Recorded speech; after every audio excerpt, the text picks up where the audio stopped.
தமிழன் தொலைக்காட்சி சொந்தங்களுக்கு கிறிஸ்டோபர் தாஸின் அன்பு வணக்கங்கள். இன்றைய அரசியல் அரங்கம் நிகழ்ச்சிக்காக நம்முடன் இணைந்திருப்பவர் முன்னாள் அரசியல்வாதி, மிக முக்கியமான கட்சிகளில் நிர்வாகியாக வலம் வந்தவர், நீண்ட நெடிய அரசியல் அனுபவம் கொண்டவர். தற்போது அந்த களத்திலிருந்து சமூக நோக்கோடு உயர்ந்த சிந்தனைகளோடு அரசியல் விமர்சகராக தற்போது பல்வேறு கருத்துக்களை பகிர்ந்து கொள்வதற்காக நம்முடைய அரங்கில் வந்திருக்கிறார். அவரை நாம் வரவேற்கலாம். நம்முடன் திரு DRR செங்குட்டுவன் இருக்கிறார். அவரை வரவேற்று நம் நிகழ்ச்சிக்குள்ளாக போகலாம். ஐயா வணக்கம். வணக்கம். நலமாக இருக்கீங்களா? நலமாக இருக்கு. ரொம்ப மகிழ்ச்சி உங்களை சந்தித்ததில். எனக்கும் மகிழ்ச்சி. நான் தலைப்பில் குறிப்பிட்டது போல மிக முக்கியமான கட்சிகளில் நிர்வாகியாக இருந்தவர். 20-25 ஆண்டு கால அரசியலுக்கு சொந்தக்காரர். பார்த்திராத தலைவர்கள் இல்லை, பழகாத தலைவர்கள் இல்லை. இப்போது ஒரு உயர்ந்த சமூக நோக்கோடு அரசியல் களத்திலிருந்து சமூக ஆர்வலராக இன்றைக்கு களப்பணி ஆற்றி கொண்டு வருவதை அறிகிறோம். சமகால தமிழக அரசியல் களம் எப்படி போயிட்டுருக்கு என்பதற்கு முன்னால் நேற்று நாம் தமிழர் கட்சி சார்பாக நடத்தி முடித்திருக்கின்ற இந்த ஆடு மாடுகள் மாநாடு, குறிப்பாக இந்த மேய்ச்சல் நிலத்தை மீட்டெடுப்போம் என்ற முழக்கத்தோடு அந்த கட்சி நடத்தியிருக்கிற அந்த மாநாடு வழக்கம் போல நிறைய ஆதரவு, எதிர்ப்பு, விமர்சன கருத்துக்களாக தொடர்கிறது. அந்த மாநாட்டை நீங்கள் எப்படி பார்க்குறீங்க சார்? ஆடு மாடுகளுக்கு தேவை என்பது தேவைதான். அந்த ஒரு காலகட்டம் ஒவ்வொரு காலகட்டம் ஒரு ஒரு விஷயத்தை நமக்கு பரிணமிக்குது. அந்த காலகட்டத்தில் ஒவ்வொரு வீட்லேயும் இல்லந்தோறும், எங்கள் வீட்லேயே ஒரு 30 மாடு இருந்தது. அந்த காலகட்டம் அந்த பகுதியில் இருக்க பகுதிகளுக்கு மாடுகள் இல்லை. இன்றைக்கி மாடுகளால் என்ன இடையூறுகள் போக்குவரத்துக்கு ஏற்படுகிறது என்பது ஒரு கேள்வி இருக்குது. ஒன்று, இதனால் விபத்துக்களும் ஆளாவதும் உண்டு.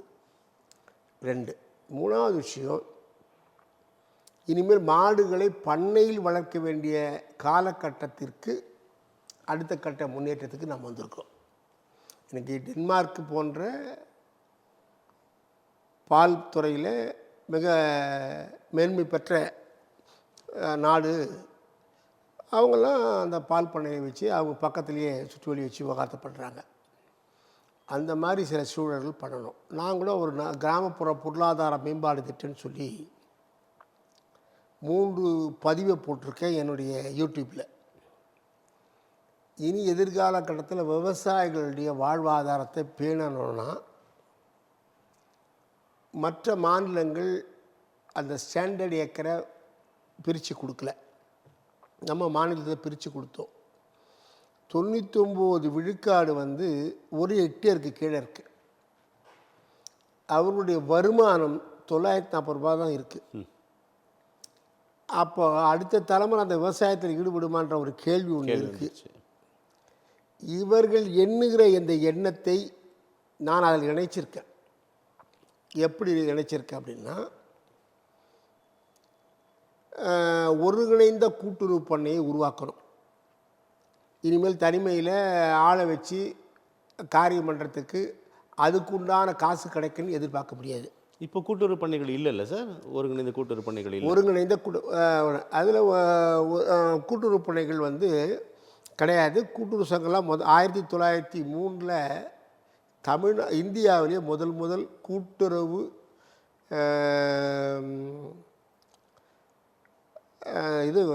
வங்கி ஆரம்பித்தது எங்கள் மாவட்டத்தில் தான். எங்கள் மாவட்டத்தில் ரோமுக்கு அந்த பாதிரியார் போயிட்டு ஆரம்பித்தாங்க, திருப்பூரில். அந்த மாதிரி ஒரு விஷயத்தை இப்போ கூட்டுறவு மூலமாக இனிமேல் பண்ணாதான், எந்திரங்கள் மூலம் பண்ணும்போது தான் இனி எதிர்கால விவசாயத்தை மேம்படுத்தக்கூடிய ஆளுமை கிடைக்கும். ஒன்று, அதன் மூலம் எல்லோரும் பணியாற்ற வேண்டிய அவசியம் எழாது. குறைவான ஆட்களை வைத்து எந்திரங்கள் மூலம் விவசாயம் பண்ணும்போது 30 விழுக்காடு அந்த வரவு மேம்படுவதற்குண்டான வாய்ப்பு இருக்கிறது. இரிகேஷன் மெத்தடில் நீரை குறைவாக செலவு பண்ணும்போது 30 விழுக்காடு நீரை சேமிப்பதற்கு வாய்ப்பு இருக்குது. குறைவான அளவுக்கு தண்ணியை ஸ்பீட் பண்ணும்போது நமக்கு உற்பத்தி திறனும் 20 விழுக்காடு மேம்படுறதுக்கு வாய்ப்பு இருக்குது. அதை ஒட்டுமொத்தமாக எந்திரங்கள் மூலம் அறுவடை செய்து அதை விநியோகம் பண்ணும்போது அதை மதிப்பு கூட்டி சந்தையில் விற்கிற தன்மையை அந்த கூட்டுறவு பண்ணையை ஏற்படுத்தும் போது கிராமத்தில் வேலைவாய்ப்பு கூடுவதற்கு வாய்ப்பு இருக்குது. என்னப்பா நிலமுள்ளோர்களுக்கு மட்டும் பேசிக்கொண்டே போகிறாயே, நிலமற்றோருக்கு ஏதும் பேச மறுக்கிறாயே என்ற ஒரு கேள்வி எழும். நிலமற்றோர் இந்த ஆடு மாடு கோழி பண்ணைகளை ஆங்காங்கே கிராமத்தில் உருவாக்கி அந்த உங்களுக்கு ஒரு அந்த இடத்துல இருக்க அந்த 500 ஏக்கர் ஒரு கூட்டுறவு பண்ணனா அதில் வந்து புறம்போக்கில் இருக்காங்க அதெல்லாம் ஒரு பக்கமாக தள்ளி அவங்களுக்கு அந்த இடத்த வந்து பண்ணை வைக்கிறதுக்கு ஏற்பாடு பண்ணி கொடுத்து அதையும் மதிப்பு கூட்டி விற்பதற்கு உண்டான வாய்ப்பு கிடும். இப்போ அந்த நெல்லாக போடாமல் அரிசியாக நெல்லாக போடும்போது தான் எனக்கு விலை கிடைக்கல. நெல்லை அரிசியாக போட்டால் விலை கொஞ்சம் விலை கூடும். அந்த அரிசியை நேரடியாக வணிகத்துக்கு நேரடியாக அனுப்பிச்சோம்னா, விற்பனைக்கு நேரடியாக அனுப்பிச்சி வச்சோம்னா அங்கேருந்து அது இன்னும் கொஞ்சம் கூடும், இடைத்தரகர் குறைவாங்க. இது கார்ப்பரேட் செய்ய வேண்டிய விஷயத்தை ஒரு கூட்டுறவு வங்கி செஞ்சால் நல்லா இருக்குன்றதுக்காக என்னுடைய அதில் வந்து நீர் மேலாண்மை இது எல்லாத்தையும் நான் அந்த ஒருங்கிணைத்து நான் பேசியிருக்கேன் அந்த விஷயத்தில். ஆகவே இதற்கென்று தனியாக போகாமல் இரண்டையும் ஒருங்கிணைத்து இந்த வாழ்வாதாரத்தை பெருக்குவோமானால் தமிழ்நாட்டில் விவசாயிகள் நல்வாழ்வு பெறுமா பெறாதான்னு ஒரு கேள்வி ஒன்று எழுகுது. அந்த விவசாயிகளுடைய நல்வாழ்வு பெறுவதற்கு உண்டான வாய்ப்பும் அடுத்த தலைமுறை அங்கம் வைப்பதற்குண்டான நிலைமையும் நாம் அறிவியல் திறனோடு மேம்படுத்தக்கூடிய வல்லாண்மையும். இப்போ ஒன்றும் இல்லை, நம்ம மூலிகை தமிழ்நாட்டில் வந்து வெப்பம் அதிகமாக இருக்குது. அமெரிக்காவுக்கு என்னுடைய அக்கா மக வந்து போயிருந்தாங்க. அவங்க பாட்னியில் 25 PhD ஸ்டூடெண்ட்டை உருவாக்குறவங்க. அவன் மகனோடு பேர் பாதி அமெரிக்காவை சுற்றும் போது முழுக்க அங்கே பனி பிரதேசம் நிறைய இருக்குது. அந்த பகுதியில் வந்து அந்த மூலிகை செடி வளர்கிறதுக்குள்ளான வாய்ப்பு இல்லை. சித்த மருத்துவம் அதுலேருந்து சிலது எட்டுமே ஆயுர்வேதத்தில் எட்டுமே மாற்றிக்கின்னு அவன் பேரை வச்சுன்னு இருக்கான். அது இருக்கட்டும், அது அவங்க நாம் நம்ம ஊரில் அந்த சித்த மருத்துவத்திற்குடைய மூலிகைகளை இந்த மண்ணிலே இந்த கூட்டுறவு பண்ணை மூலம் ஒரு இடத்தையும் ஒதுக்கி வச்சு அதையும் இது மருந்து பொருளுக்கு கொடுக்கும்போது பெரிய அளவுக்கு நம்முடைய மாற்றத்தை உருவாக்க முடியும். பல விஷயங்களை உருவாக்க முடியும். அதன் மூலம் ஏற்கனவே இப்போ $51 பில்லியன் தான் இறக்குமதி, $31 பில்லியன் தான் ஏற்றுமதி. இந்த செலவில் இந்த விஷயத்திலையும் நம்ம மேன்மை பெற முடியும். அதாவது நமக்கு வந்து இப்போ கூட்டுறவு பண்ணைன்னு வரும்போது தனிப்பட்ட நபர் செய்யும்போது அந்த அறுவடையும் போது கையில் காசு இல்லை போல வரலன்ற வருத்தம் இருக்கும்போது உடனே அது விற்கணும். இந்த நிலைமை மாறாமல் அறுவடை விதைச்சோமா, கிராப் லோன் வாங்கினோமா, அதை எட்டுமே அங்கேயே குடோனில் வச்சு ஸ்டாக் பண்ணோமா அந்த கூட்டுறவு பண்ணையிலேயே, அதை ஸ்டாக் பேமெண்ட்டை வாங்கிட்டோமா, அதை வேல்யூ மதிப்பு கூட்டி விற்றுமா, கடனை அடைச்சிட்டோமா, அவன் யார் யாருக்கு ஷேரோ அவன் இதில் செல்லுக்கு போயிடும். நிர்வாகம் சீராக நடப்பதற்கு அதே ஒரு நீங்கள் வந்து சோலார் பேனல்லையே மின்சாரத்தை இது பண்ணிக்கிறது, அந்த எந்திரங்களுக்கு மின்சாரத்தை கொடுக்குறது, அந்த கிராமத்துக்கு மின்சாரத்தை கொடுக்குறது, பல்வேறு ஒருங்கிணைந்த ஒரு கூட்டுறவை நம்ம உருவாக்கணும். அந்த மாதிரி ஒரு நிலைமை உருவாக்கணும். அப்படி உருவாக்கணும்னா கார்ப்பரேட்டுகள் உள்ளே நுழைவதற்கு வாய்ப்பில்லை. யாரோ ஒரு சிலர் பிழைப்பதற்காக, பலர் கூலி வேலை செய்வதற்காக இந்த நாடு, இந்த மண், இந்த மொழி, இந்த இனம் வாழலை. எல்லோரும் இன்புற்று வாழவே வாழணும். அந்த எல்லோரும் இன்புற்று வாழ இந்த கூட்டுறவு பண்ணை சிறந்த வழி. இப்போது நீங்கள் குறிப்பிடக்கூடிய இந்த விஷயங்களுக்கான நம்முடைய மண்ணில் இந்த களம் இருக்குது. ஆனால் இதை நீங்கள் குறிப்பிடக்கூடிய விஷயங்களை முன்னெடுத்து செல்பவர்கள் ரொம்ப குறைவாக இருக்காங்களே சார். ஐயா, இது முதல்ல 4 இடத்த விதைச்சாதான் முதல்ல மார்க்கெட்டிங். அதாவது உபயமற்ற பொருளை கூட மார்க்கெட்டிங் என்ற பெயரால் அதை ஒன்றும் இல்லை, இந்த சீட்டு கட்டுறவனை கூட்ட எவனா ஒருத்தன் நிறைய வட்டி கொடுத்தான்னு வச்சுக்க,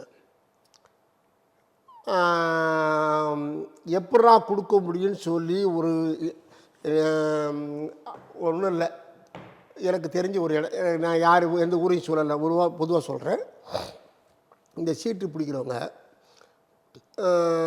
10 ரூபா கொடுத்தா அவனுக்கு 2000 ரூபா நான் வட்டி தரேன் அப்படின்னு ஏதாவது ஒரு விஷயத்த கொஞ்சம் இதுவாக பண்ணும்போது நிறைய பேர் மேலே விடுறான், கொடுக்குறான் காசை. கடைசியில் வாங்கின எங்கே இருக்கான்னு தெரியல. நிறைய சம்பவங்கள் நம்ம பார்க்குறோம். அது அந்த மாதிரி நிலைமை வரும்போது பேராசையை காட்டி, அது விளம்பரம், பேராசையை காட்டி நம்மளை நடக்குமா நடக்காதா, இவன் செய்வானா செய்ய மாட்டானா, எதுக்காக இவன் அறிவிக்கிறான், ஒன்றும் புரியாது. எப்படி தர முடியும், எந்த யோசனை இல்லாமல் நம்ம கொடுக்குறோம். அதனுடைய விளைவு தான் இந்த மாதிரி விளம்பரங்கள் மிகப்பெரிய பங்கு வகிக்கிறது. என்ன காரணம் அப்படின்னா, சித்த மருத்துவத்தை ஆய்வு பணியில் சரியாக ஈடுபடுத்தி விளம்பரப்படுத்தலைன்னா மிகப்பெரிய சந்தையை தமிழ்நாடு பெறும். மிகப்பெரிய சந்தையை தமிழ்நாடு பெறும். பக்க விளைவு இல்லாத ஒரு விஷயத்தை பண்ண முடியும். இயற்கை சார்ந்த விஷயம், ரசாயனம் சார்ந்த விஷயம் இல்லை. ஆனால் அதற்கு நாம் மெனக்கிட்டு செய்யணும். இல்லைன்னா ஏன் ஒரு சில விஷயங்கள் நம்மகிட்ட இருக்குது, ஒரு பலகீனம் என்ன இருக்குது அப்படின்னு சொன்னால், அண்ணா ஒரு கேள்வி கேட்டார்.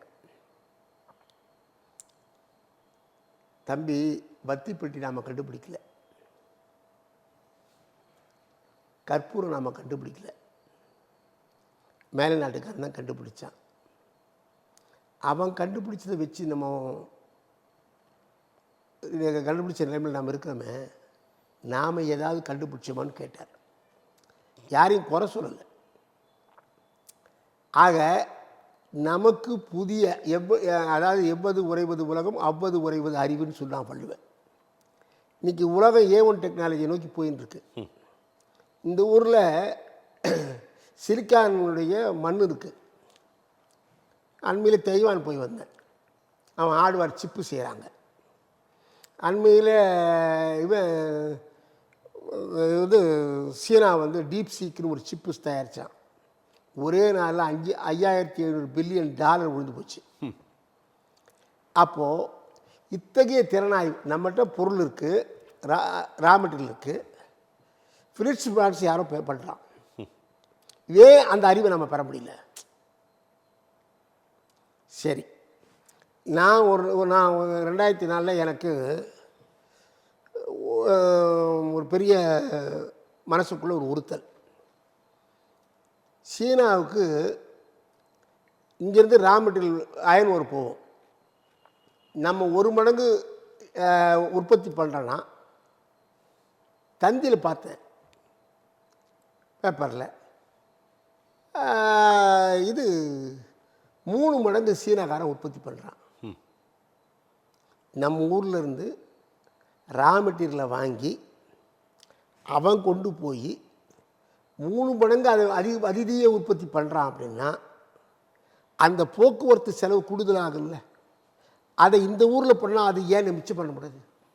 பெரும் லாபமும் வரும். நமக்கு பெரும் லாபம் இல்லை, அந்த விலையை நம்ம குறைச்சி கொடுத்தோம்னா நம்ம சந்தை நம்மக்கிட்ட இருக்குல்ல. நம்ம சந்தை இந்த சிந்தனை நம்மக்கிட்ட ஏன் எழ மாட்டேங்குது? தேவையற்றதை பேசுகிறோம்ல. அவன் கடவுள் இல்லைன்னு சொல்கிறான், நம்ம இருக்குதுன்னு சொல்கிறோம். அது இது 2 பக்கம், ஒரு பக்கம் இருந்துட்டு போயிட்டோம். அவன் 70% கடவுள் இல்லைன்னு சொல்கிறான், இது நம்ம இருக்குதுன்னு சொல்கிறோம். அது இருக்கட்டும், அதுக்கு நம்ம போத்தலை. ஆனால் அவன் முன்னுக்கு போகிறானே கடவுள் இல்லைன்னு சொல்லிட்டு, நம்ம முன்னுக்கு போலையே. ஆனால் நான் முன்னமே குறிப்பிட்ட மாதிரி அதுக்கான களம் இருக்குது தான். இதை முன்னெடுத்து செல்வோர் இல்லை, அரசாங்கமும் போதிய விழிப்புணர்வு இருக்கா இதில்? நவீன நோக்கி நகர்றத ஒரு நிமிஷம், ஒரு சின்ன விஷயம்.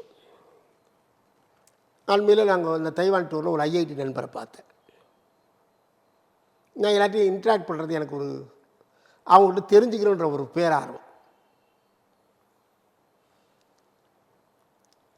நான் என்ன கேள்வி கேட்டேன், வர்கீஸ் குரியன் தெரியுமான்னு கேட்டேன். என்ன கேட்டீங்க? வர்கீஸ் குரியன். வர்கீஸ் குரியன். இல்லை அப்படின்னாரு. அப்புறம் நான் சொன்னேன்,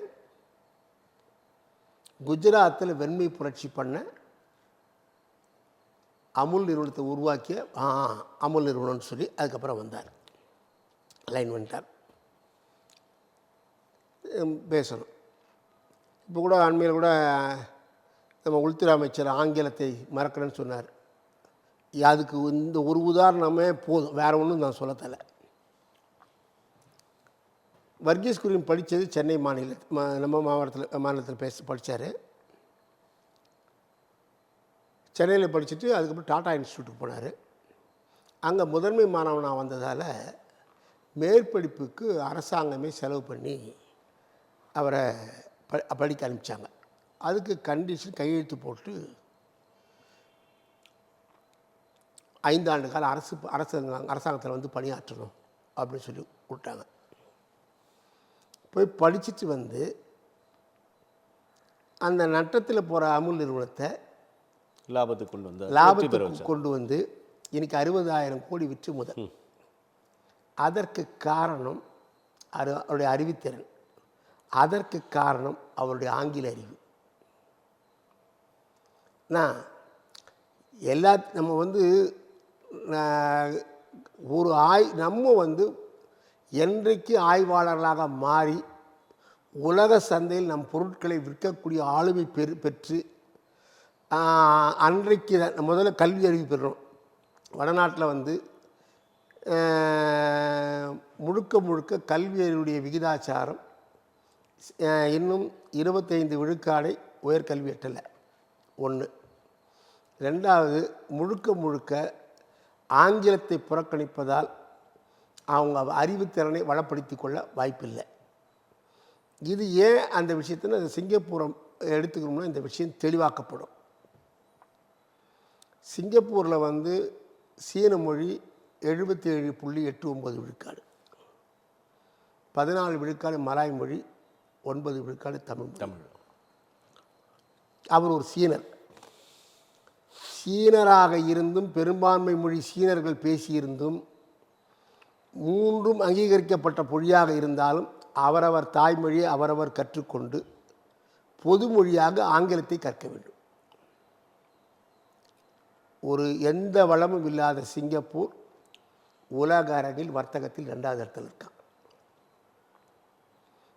நம்முடைய இப்போ ஒரு காலகட்டத்தில் அண்ணா படத்தோட 45 புக்கு எழுதினாங்க. வற்றாத ஜீவன் அன்றைக்கி வடக்கு வாழ்கிறது தெற்கு தெரிகிறது அண்ணா சொன்னாங்க. வற்றாத ஜீவநதிகள் ஓடுற அந்த இடத்துல வளத்தை கூட்ட முடியல. வற்றாத ஜீவநதியிலே இல்லாத தமிழ்நாட்டில் வளத்தை பெருக்கியிருக்கும். அதில் ஒரு விஷயம் முன்னோன்னா 1970 வந்து சீனாவில் வந்து 15 கோடி பேர் தப்பிச்சு போய் ஒருவேளை உணவுக்காக வேற்று நாட்டில் அகதியாக வாழ்ந்தாலும் பரவாயில்லை, ஒருவேளை உணவு கிடைத்தால் சரி என்ற முடிவு வராங்க. அப்போ தான் சீனா ஒரு முடிவு எடுக்குது, நாம் இருவர் நமக்கு ஒருவர்னு. இது அண்ணா 1968 அமெரிக்கா போயிட்டு வந்து மக்கள் தொகையை கட்டுப்படுத்தாவிட்டால் நாம் வளர்ச்சி அடைய முடியாதுன்னு சொல்லி அந்த செயல்பாட்டை வந்து குடும்ப கட்டுப்பாடு கண்டிப்பாக செய்யணுன்ற விஷயத்தை வலியுறுத்துகிறார். இங்கே தமிழ்நாடு கட்டுப்படுத்திய காரணத்தால் இன்றைய நம்முடைய பிள்ளைகள் எல்லாம் 2 பேராக இருந்தாலும் படிக்கிறதுக்கு உண்டான வாய்ப்பு கிடைச்சிது. அதனால தான் உயர்கல்வி எட்ட முடிஞ்சிச்சு. ஆனால் வடநாட்டில் அந்த கட்டுப்பாடு இல்லை. 1. 2வது, 100க்கு 20 விழுக்காடு 50% பேர் உயர் ஜாதியினர் அங்கே அரசு பதிவை வைக்கிறார்கள். தங்களுக்கு அறிவு இருக்கிறது, உயர் ஜாதியினருக்கு ஆற்றல் இருக்கிறது என்று சொல்லுகிற நண்பர்கள் ஏன் வேற்று துறைக்கு தனியார் துறைக்கு செல்லாமல் அரசு துறையில் அடுத்தவர்கள் வருவதை தடுத்து கொண்டிருக்கிறார்கள் என்று தெரியவில்லை. அல்லது அடுத்த 80 விழுக்காடுடைய மக்களுடைய வாழ்வாதாரத்தை பெருக்குவதற்காக அது பயன்பட்டதா என்று சொன்னால் அந்த அறிவுத்திறன் அதுவும் பயன்படலை. இன்றைக்கி வடக்கு வீழ்ந்து கிடக்கிறது. எந்த இந்தி பேசுகிற மக்கள் அன்றைக்கு வாழ்ந்தார்களோ இன்றைக்கு வீழ்ந்து போய் கொண்டிருக்குது. அண்ணா சொல்லும்போது இங்கே 30 சதுர கோடி, ஆக 330 சதுர கோடி துணி செய்தாங்க மும்பை ராஜதானியில். அகமதாபாத் உள்பட. இந்த நிலைமை இன்றைக்கி காலில் விலங்கு போட்டு அமெரிக்காவிலேருந்து கூப்பிட்டு வராங்கன்னா எவ்வளோ இதை விட இழிவு என்ன? ஏன் எதனால்? நான் என்ன சொல்கிறேன், நாடு வளரணுமா, உங்களுடைய சொல் உயரணுமா? அண்ணாவோட முழக்கம் அது, அண்ணாவோட முழக்கம் அது என்னுடைய கேள்வி.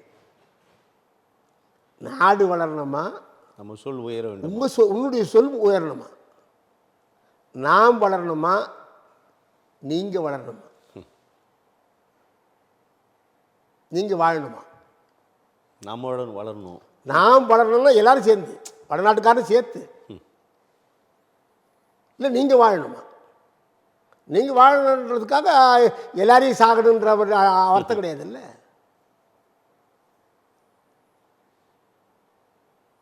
இப்போ இந்த பின்னணியில் நம்ம பார்க்கும்பொழுது ஆடு மாடுகள் அந்த மாநாடு அப்படின்றலாம் வந்து அப்போ ரொம்ப போற்றுறது பாராட்டுறதுக்குரியது தான். இந்த பின்னணியில் பார்க்கும்போது அதை நம்ம வரவேற்கலாம்.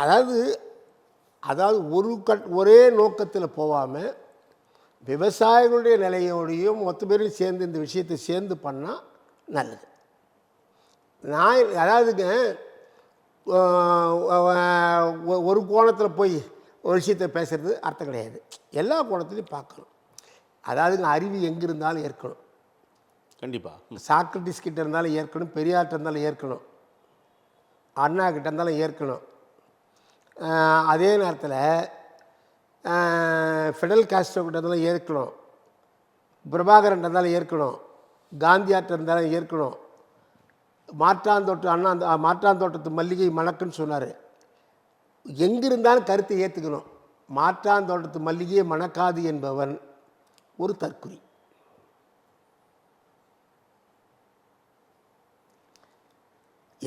அதாவது குணம் நாடி குற்றமும் நாடி அவற்றுள் மிகை நாடி மிக்க குலம் நான் வள்ளுவேன்.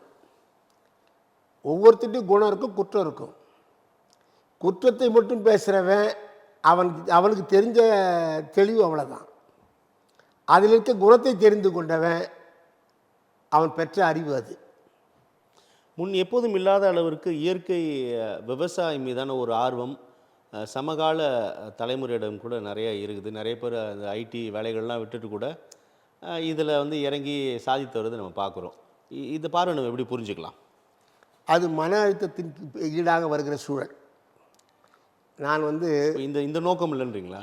நான் இந்த நோக்கமாக இருக்கிறேன். அதாவது நான் ஒன்று தேட போன இடத்துல நான் தேடியது கிடைப்பதாக தெரியல. மாறாக எனக்கு மன அழுத்தமோ எனக்கு அதில் ஒரு நிம்மதியற்ற ஒரு வாழ்க்கையும் இருக்கிற மாதிரி ஒரு சூழல். காசு பொருள் என்பது நம் வாழ்க்கைக்காக. அந்த வாழ்க்கையே பொருளற்றதாக ஆகும்போது பொருள் தேவையற்றது. பொருளால் வாழ்க்கை பொருளற்றதாகும்போது அந்த வாழ்க்கை தேவையற்றது. அதை தான் இன்றைக்கு இந்த ஐடி துறையில் இருக்கிற நண்பர்கள் சிலர் நாடுகிறார்கள். தவறில்லை, வரவேற்க தகுந்த விஷயம். இப்போ நமக்கு காசு தேவை, அவசியம் தேவைன்றவங்க அது ஈடு கொடுக்கட்டும். இல்லை வேண்டான்னு சொல்கிறவங்க மாற்று பாதைக்கு விவசாயத்தை தேடி வர்றது நல்லது. அதை ஒருங்கிணைத்து அங்காங்கு இருக்கிற மாதிரி கூட்டுறவு பண்ணைகளை உருவாக்கி அதை ஆங்காங்கு செயல்படுத்தினால், அதாவது இயற்கை வேளாண்மையை செய்து மூலிகை பயிரை வளர்த்து நம்ம பெரிய அளவுக்கு பண்ணோம் அப்படின்னா, இன்னும் சொன்னால் நீர் மேலாண்மையை கண்டிப்பாக செய்ய வேண்டிய தலையாய கடமை தமிழ்நாட்டுக்கு இருக்கிறது. ஏன்னா வற்றாத ஜீவநிதி கிடையாது. ஆனால் நீர் மேலாண்மையில் நம்ம பின்தங்கி தான் இருக்கிறோமா? அப்படி இல்லைங்க. நீர் மேலாண்மை குறித்து பேசுனீங்க. அப்போ நான் எழுப்பிய கேள்வி, நீர் மேலாண்மையில் நம்ம பின்தங்கி இருக்கிறோமா அப்படின்னா இல்லை, அப்படி இல்லை அப்படின்னு சொன்னீங்க. உண்மையிலேயே நீர் மேலாண்மை தொடர்பாக என்ன கள நிலவரம் நம்மளுது சார் உண்மையிலேயே தமிழ்நாட்டில்? முதல்ல அண்ணா கிட்ட 68 ஒருத்தர் கேள்வி கேட்டேன் நீர் மேலாண்மை தொடர்பாக. இல்லை பொதுவாக சொல்கிறேன். எதை முன்னிலைப்படுத்தணும், எதை பின்னிலைப்படுத்தணுன்ற விஷயத்துக்காக மட்டும் சொல்கிறேன். அந்த கேள்வி எனக்கு உள்ளத்தில் படுது. அதை எடுத்து சொல்லிட்டு அப்புறம் உங்கள்கிட்ட சொல்கிறேன். சொல்லுங்கள் ப்ளீஸ். அவங்க கேட்கும்போது முதல் கேள்வி கேட்டாங்க, 5 ஆண்டு கால திட்டம், ஃபேமிலி பிளானிங், அந்த விஷயத்தை கேட்டாங்க. அதுதான் அது சொல்லிட்டாரன்னா. அதுக்கு அடுத்து இன்னொரு விஷயம் கேட்டாங்க. நாங்கள் இந்த ஹோட்டல் சிப்பந்தி, பப்புக்கு போகிற சிப்பந்திங்களெல்லாம் அன்ப்ரொடக்டிவ் லேபராக நாங்கள் கருதுகிறோம். ஹோட்டலில் வேலை செய்கிற சிப்பந்தி, பப்புக்கு போகிற கிளப், பப்புன்னா இந்த இந்த கிளப் மதுபான இதில் கூடங்கள், கலை கேளிக்கை விடுதிகள், நிகழ்ச்சி அந்த மாதிரி இவங்களாம் போகிறோம். Unproductive labour. லேபர், அன்ப்ரொடக்டிவ் லேபராக கருதுகிறோம். அவங்களெல்லாம் ப்ரொடக்டிவ் லேபராக மாற்றணும்னு நினைக்கிறோன்னு சொல்லி 68 சொல்கிறாங்க. நான் சிந்தனை பண்ணேன், சோழ சாம்ராஜ்யத்தில் நம்ம பாண்டிய பேரரசில் நாம் எதை ப்ரொடக்டிவ் லேபராக ப்ரொடக்டிவ் ப்ராஜெக்டாக பண்ணியிருக்கோம், அதாவது உற்பத்தி திறன் உள்ள திட்டமாக பண்ணியிருக்கோம், உற்பத்தி திறனற்ற திட்டமாக பண்ணியிருக்கோன்னு சொல்லி ஒரு வரையறை எனக்குள்ளே கேட்டேன். ஏன்னா 1000 மைல் காவிரியில் கால்வா விட்டிருக்காங்க. 1000 மைல் பார்த்த உடனே 39,000 ஏரி, அது ஒரு விஷயம் ஒரு பக்கம். கல்லணை, இதை பற்றிய பெருமை ஒருத்தர் கூட ஒரு நாளும் பேசுனது கிடையாது. இதனால் வாழ்ந்தவர்கள் கோடான கோடி பேர். அந்த உற்பத்தி திறனால் வாழ்ந்தவர்கள் கோடான கோடி பேர். அந்த வாழ்வாதாரத்தை மேம்படுத்துவதற்கோ அதை பற்றிய சீரிய சிந்தனை வேண்டும் என்பதை எண்ணப்படுத்தியோ நாம் அதற்கு முக்கியம் கொடுத்து ஒரு நாளும் பேசலை. ஆனால் அதாவது நம்முடைய ராஜராஜ சோழனுடைய கட்டிய கோயில் இருக்கு இல்லையா, அந்த கோயிலை பற்றி பெருமை பேச தப்பு இல்லை, பேசுகிறதும் இல்லை. இதை பேசிய அளவுக்கு இதையும் பேசவில்லையே என்ற வருத்தம் என்னோட இருக்கு. நீர் மேலாண்மை சொன்னீங்க இல்லையா, 1000 மைல் கால்வா வெட்டியிருக்கான், கல்லணை கட்டியிருக்கான், உலகத்திலே முதலணைன்ற மாதிரி ஆகிருக்கு. முதலணையோ ரெண்டாவதுலையோ அந்த மாதிரி நிலைமையில் இருக்கிற இந்த சூழலில் நாம் இந்த பெருமையை கூட, இதனால் எத்தனை லட்சம் பேர் எத்தனை கோடியான பேர் வாழ்ந்திருக்கிறாங்கன்ற விஷயத்தை சொல்கிறதுக்கு சொல்ல நம்மளால் வாய்க்குன்னா எப்படி அடுத்த கட்டத்தில் நீர் மேலாண்மை அடுத்த கட்டத்தில் வளர்ச்சி ஏற்படும்? நீங்கள் தம்பி இது முக்கியத்துவம்னு சொன்னீங்கன்னா உங்கள் பிள்ளைக்கு அதை பற்றி எண்ணி பார்க்கக்கூடிய சூழல் வரும். அவனுக்கு சொல்லிக் கொடுத்ததே கோயிலுக்கு போகிற கதை தானே சொல்லியிருக்கீங்க.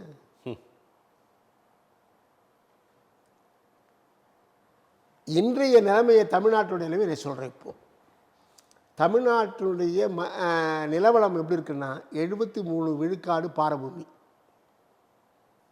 27 விழுக்காடு மணற்பாங்கான பூமி.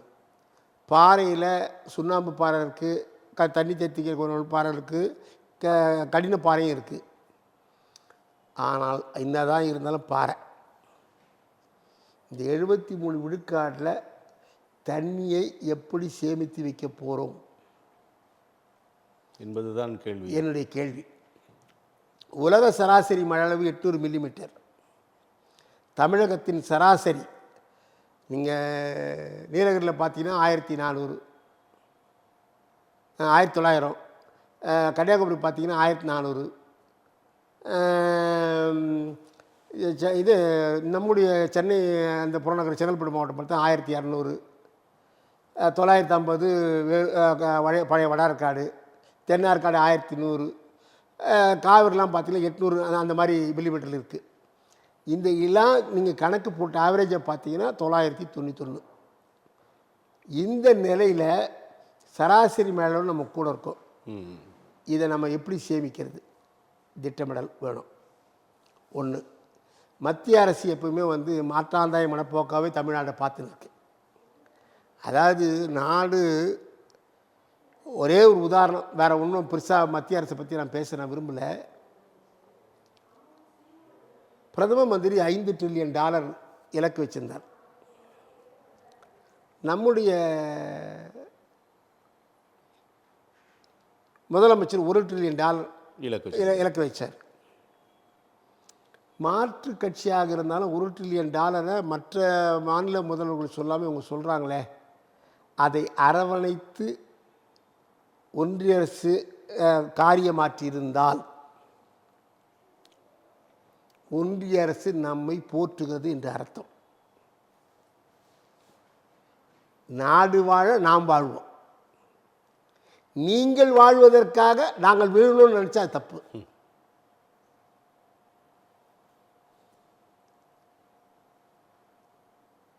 நாடு வாழ நாம் வாழலாம். நாம் வாழ வேண்டும். நீங்களும் வாழ, நானும் வாழ. நீங்கள் வாழ்வதற்காக நீங்கள் வாழ்வதற்காக நாங்கள் வாழக்கூடாதுன்னு அர்த்தம் கிடையாது.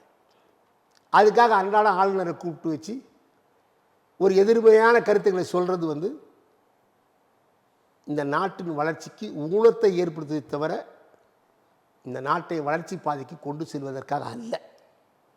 இப்போ நம்ம சமகால அரசியல் தொடர்பாக நான் உங்ககிட்ட சில விஷயங்கள் பேசணும்னு யோசிக்கிறேன். ஓரணியில் தமிழ்நாடு முழக்கத்தை வைத்திருக்கிறது திராவிட முன்னேற்ற கழகம். மக்களை காப்போம், தமிழகத்தை மீட்போம் என்ற முழக்கத்தை முன்வைத்து எடப்பாடி பழனிசாமி எதிர்க்கட்சித் தலைவர் தன்னுடைய பிரச்சார பயணத்தை துவக்கியிருக்கிறார். இந்த 2 முழக்கங்களையும் மக்கள் எப்படி பார்ப்பாங்கன்னு சொல்கிறீங்க? ஆனால் எனக்கு வந்து பொது நோக்கோடு நான் சிந்திக்கிறேன். நான் ஒவ்வொருத்தர்கிட்ட இருக்க நல்லது கெட்டது எல்லாத்தையும் சொல்லிடுறேன். நான் வந்து ஒரே பக்கம் பேசுகிறவன் இல்லை. தமிழ்நாட்டிலேயே பாலங்கள் கட்டினதில் எம்ஜிஆர் காலத்தில் கிடையாது, ஜெயலலிதா காலத்தில் கிடையாது,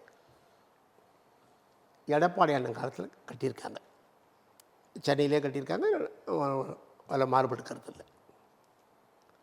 ஆனால் ஜெயலலிதா அம்மாக்கிட்ட இருந்த உறுதி,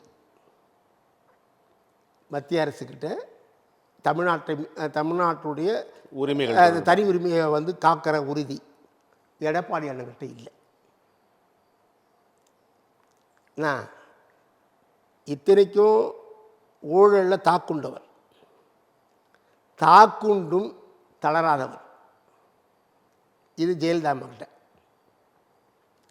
ரெண்டாவது, அந்த மாட்ட பிடிச்ச ஒரு விஷயம் எனக்கு, இந்த நீர் சேமிப்பில் வந்து எல்லா வீட்லேயும் வந்து மழைநீர் சேகரிப்பு பண்ணணும்னு சொன்ன திட்டம். அது வரவேற்க தகுந்த திட்டம், கண்டிப்பாக வரவேற்கணும், செய்யணும். அதே மாதிரி கலைஞர்கிட்ட பிடிச்ச திட்டம் நீர் சேமிப்பில் தாமிரபரணி ஆற்றுல நம்ம ஊர்லேயோ தொடங்கி நம்ம ஊர்லேயே கடலில் போய் சேர்ற நதி அது. நம்பி ஆறும் கருமேனி ஆறும் 50,000 ஹெக்டேர் தண்ணி பாசக்கூடிய தண்ணியை திருப்பி விடுறதுக்கு ஒரு திட்டம் தீட்டி 350 கோடி ஒதுக்கி செலவு பண்ணார். அவர் தொடங்கிய திட்டத்தை அம்மா அவர்கள் நடைமுறைப்படுத்தலை. அதில் எனக்கு வருத்தம். நீ எந்த விஷயமா இருக்கட்டும், பொதுமக்கள் விஷயத்தில் நான் செய்தாலும் குற்றவாளி, நீ செய்தாலும் குற்றவாளி. நீங்கள் வந்து எடப்பாடி அண்ணன் வந்து ஜெயலலிதா அம்மா மாதிரி தமிழ்நாட்டு உரிமைக்காக களத்தில் நிற்பார் என்பது ஒருபோதும் நிற்க மாட்டார். எந்த அடிப்படையில் அப்படி சொல்கிறீங்க? எந்த அடிப்படையில் இப்போயே சொல்கிறீங்க? சார், கொள்கை வேறு கூட்டணி வேறு அப்படின்னு தெளிவாக பல முறை அதை பதிவு செய்து கொண்டே வருகிறார். லேடியா மோடியான்னு கேட்டாங்க, உங்களால் முடியுமா?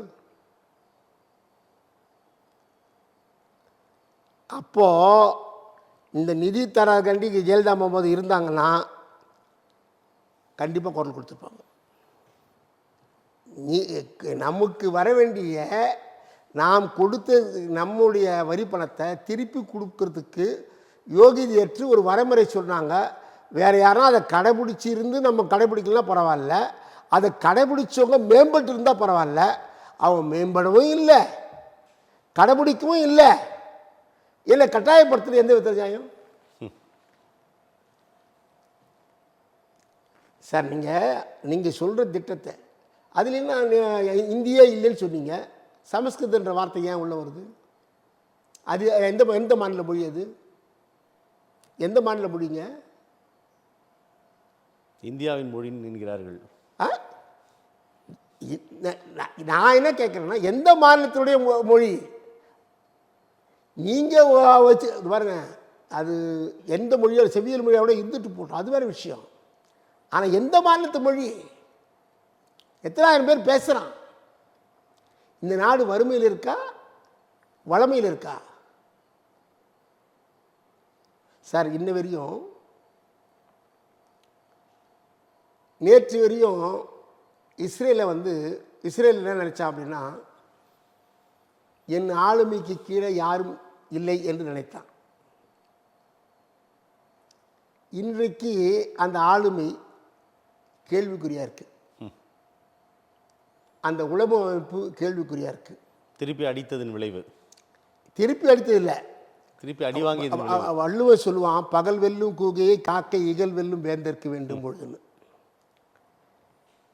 பகலில் ராத்திரியில் கோட்டான் காக்கா கூட்டம் அழிச்சு போடும். பகலில் கழுகுக்கு கண்ணு தெரியாது, காக்காலாம் மொத்தம் கண்ணு கொடுத்து பழைய கொடுத்தோம் அப்படின்னு. அந்த மாதிரி ஈரான் பொறுத்திருந்து காரியத்தை பண்ணிட்டான். நான் எல்லோராலையும் சாதிக்க முடியும், வல்லவனுக்கு வல்லவன் உண்டு. இதுவல்ல நம்முடைய இந்த நாடு வளரணுமா, இந்த நாட்டில் வறுமை நீங்கணுமா, இந்த நாட்டு இளைஞர்களுக்கு வேலைவாய்ப்பு வேண்டுமா, இந்த நாடு வளர்ச்சி பெற்றது என்று ஆய்வுக்கூடங்களின் மூலம் ஆராய்ச்சி செய்து சீனாவை போன்று நாமும் வெளிநாட்டுக்கு நம்முடைய பொருளை விநியோகம் செய்ய வேண்டுமா, அதன் மூலம் பொருளாதாரத்தை மேம்படுத்த வேண்டுமா, அதை பற்றிய சிந்தனை இல்லாமல் அதற்கு ஆய்வுக்கூடங்களை நியமிக்காமல் சீனா வெளிநாட்டிலேருந்து 70க்கு அப்புறம் ஒரு முடிவு எடுத்து வரான். எங்களுடைய லேபர் பாலிசிலாம் வெளிநாட்டை தொழில் கட்டுப்படுத்தாதுன்னு. 1987லேருந்து 79க்குள்ள 1,90,000 இண்டஸ்ட்ரி வருது. 1,90,000 இண்டஸ்ட்ரி சீனாவுக்கு வருது. வந்த இண்டஸ்ட்ரி உலகமெல்லாம் மாஸ் ப்ரொடக்ஷன் லெஸ் காஸ்ட்னு சொல்லி விற்கிறான். விற்றாலும் அதுக்கு தரம் இல்லை. அந்த தரத்தை உயர்த்துறதுக்கு ஆய்வுக்கூடத்துக்கு $10 பில்லியன் 2010 செலவு பண்ணுறான். அது வரையும் கிராஃபில் ஒரு லேசாக வந்தவன். அதுக்கப்புறம் ஓரளவு ஸ்டாண்டிங்காக போகிற அளவுக்கு அவனோட இது ஜிடிபி உயருது. அந்த நிலைமைக்கு அவன் வந்திருக்கான். அப்படின்னா நாம் நம்முடைய எண்ணங்களை சென்ற இடத்தெல்லாம் செலவிடா தீதொரியின் நன்றியின் பால் உய்ப்புதறிவுன்னு தேவையற்ற விஷயத்துக்கெல்லாம் நீங்கள் செலவு பண்ணிக்கின்னு நீ பெரியவனா நான் பெரியவனா நீ இது பாருங்க, நாம் 2 பேரும் இந்திய, நான் பெரியவனா நீ பெரியவனான்ற சண்டை இங்கே போடல. I am not your enemy, I am also your friend, you are also my friend. But one thing you think about it, your only ஈகோயிஸ்டில் தமிழ்நாட்டுக்கு காசு தர மாட்டேன்றீங்க. That is only thing. இதை கேட்கறதுக்கு எடப்பாடி மாதிரி ஆளுங்களுக்கு உன்னுடைய இந்த மாநில உரிமையை கேட்கறதுக்கு உனக்கு தகுதி இல்லைன்னா இல்லை, ஆட்சி அதிகாரம் அவர்கிட்ட இல்லையா? அவர் எதிர்கட்சி தானே சார். எதிர்கட்சி மும்மொழி கொள்கையை ஏற்க மறுக்கிறாரு. அவரும் கேட்க வேண்டியது திமுக தானே. அதுலங்க கேட்டும் தர மறுக்கிறது மத்திய அரசு, அதை நான் புரிஞ்சுக்கிறேன். பட் அதிமுக ஆட்சியை கட்டில் இல்லையே.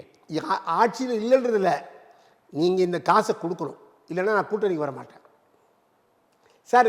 குறைஞ்சபட்ச செயல் திட்டத்தில் வாங்க சார். குறைஞ்சபட்ச செயல் திட்டம் இருக்குது இல்லை, கூட்டணி வச்சாலும் குறைஞ்சபட்ச செயல் திட்டம்னு வைப்பார் கலைஞர். அதை நீங்கள் எங்கே அந்த வைக்கலையே. அதுதான் நாம் யார் நமக்கு சார் எப்பவுமே ஆளுங்கட்சிக்கு ஒரு எதிர்கட்சி கம்பல்சரி வேணும். ஏன்னா நான் தவறு செய்ய மாட்டேன், என் அமைச்சர் தவறு செய்வான். அவன் நாளைக்கு மாற்று கட்சி வந்ததுன்னா நாம் உள்ளே போடுவோன்னு சொல்லி அவனுக்கு பயம் இருக்கணும். இந்த பரிமாற்றங்கள் எந்த கட்சியில் இல்லைன்னாலும், எந்த மத்தியிலையும் மாநிலத்திலையும் இல்லை அப்படின்னா தவறுகளை கண்டிக்க தண்டிக்க தடுக்க வாய்ப்பே இருக்காது. கண்டிப்பாக எதிர்கட்சியோட பங்கு அதில் நான் அந்த வகையில் எடப்பாடி நான் வரவேற்கிறேன். ஆனால் அவர் போன பாதை சரியில்லை, அவ்வளோதான். பாஜக கூட்டணி சொல்கிறீங்க. ஆமாம், நீ தனிப்பட்ட முறை நில்லு சார். நான் என்ன சொல்கிறேன், இந்த மாநிலத்து உரிமையை எந்த காலத்தையும் விட்டு கொடுக்காத. 2024 நாங்கள் நின்னுமே தனியாக அப்படின்னு சொல்கிறாங்க. அது சார் அன்றைக்கி நின்னீங்க சரி, அதுக்கு மக்கள் ஆதரவு கொடுத்தாங்க, இல்லைன்னு சொல்ல. ஏன் லேடியா மோடியான்னு சொல்லி அன்றைக்கி ஏன் அந்தமாக கேட்டாங்க? தெரியும் இவங்க தேவையில்லாத சில விஷயம் பண்ணுறாங்கன்னு. நாளைக்கு இதுவரையும் பாரதிய ஜனதா கூட்டணி வச்ச அத்தனை கூட்டணியிலையும் அந்த மாநில கட்சிகளை காய வச்சது தவிர வேறு எதுவுமே கிடையாது. அது நிதிஷ்குமார் உள்பட எல்லாரும் அதில் தான் மாட்டினவங்க. யாரும் அதிமுக கபலீகரம் செய்துவிட முடியாதுன்னு சொல்கிறாரு எடப்பாடி. சூடு இருக்கிறாரு. யாரும் அதிமுகவை கபலீகரம் செய்துவிட முடியாது அப்படின்னு தீர்க்கமாக சொல்கிறாரு யார்? எடப்பாடி பழனிசாமி சொல்கிறார். தேவையே இல்லையே. என் வண்டியிலே பின்னாடி எழுதி வச்சிருக்கு, தீதும் நன்றும் பிறர் தர வரான்னு. நல்லது கேட்டால் அடுத்த நாள் வராது. நாம் செய்யக்கூடிய செயல்தான். அவன் அதுக்கு உண்டான செயலை செஞ்சுன்னு இருக்கான். உன்னுடைய செயலால் தான் உன்னுடைய வளர்ச்சி, உன்னுடைய செயலால் தான் வீழ்ச்சி. அது நான் இல்லை, அது உன் திறமை. ஸோ 26 சட்டமன்ற தேர்தலில் அந்த அதிமுக பாஜக கூட்டணி வந்து பெரிய சிக்கலை சந்திக்கும்னு சொல்ல வரீங்க. அது கொள்கை வேறு கூட்டணி வேறு என்ற வாதத்தை நீங்கள் ஏற்கலையா? அது வாய்ப்பு இல்லையா? அது சும்மா வெற்றி முழக்கமா? அது வெற்றி முழக்கம் தான். நாம் வந்து சார் இந்த மாநிலத்துக்கு எந்த கருத்து நல்லது செய்ய இயலாத ஒருத்தரால் நேற்று செய்ய இயலாததால் அவர்களால் இந்த மாநிலத்தில் இருக்கிற மக்களுக்கு எந்தவித பலனும் கிடையாது. அவர்கள் ஆண்ட இடத்தில் எங்காவது இந்த மாநிலத்தை விட சிறந்து விளங்கக்கூடிய அளவுக்கு குஜராத் மாநிலத்தை எடுத்துக்கொள்வோம். நான் அதில் சிறந்து விளங்கி இருந்து அதை ஒளிவு மறைவு இல்லாமல் வெளிப்படைய தன்மையோடு நாங்கள் உங்களை விட மேம்பட்டுக்கிறோம் என்று சொல்வதற்கு ஒரு இதுலேயும் வந்து அவன் மேம்படலை என்பது. ஏன்னா இது எம்ஜிஆர் ஒரு பாட்டில் பாடுவார், அண்ணாந்து பார்க்குற மாளிகை கட்டி அவன் அருகிலே ஓலை குடிசை கட்டி பொன்னான உலகம் என்று பெயர் பெற்றோம். அதுதான் குஜராத்து. பெரும் முதலாளிகள் இருக்காங்க, பெரும் தனவந்தர்கள் இருக்காங்க. சராசரி நீங்கள் ஆவரேஜ் ஜிடிபி பார்த்தீங்கன்னா நல்லாயிருக்கும். தனிநபர் ஜிடிபி பார்த்தீங்கன்னா பர் கேபிட்டா இன்கம் பார்த்தீங்கன்னா தமிழ்நாடு விட குறைவாக இருக்கும். ஆக அண்ணாந்து பார்க்குற மாளிகை இருக்கிறது, அருகில் ஓலை குடிசை இருக்குது, 16 விழுக்காடு கீழே அவங்களுக்கு வறுமை கோட்டு கீழே இருக்காங்க. இந்த நிலைமை இருக்குது.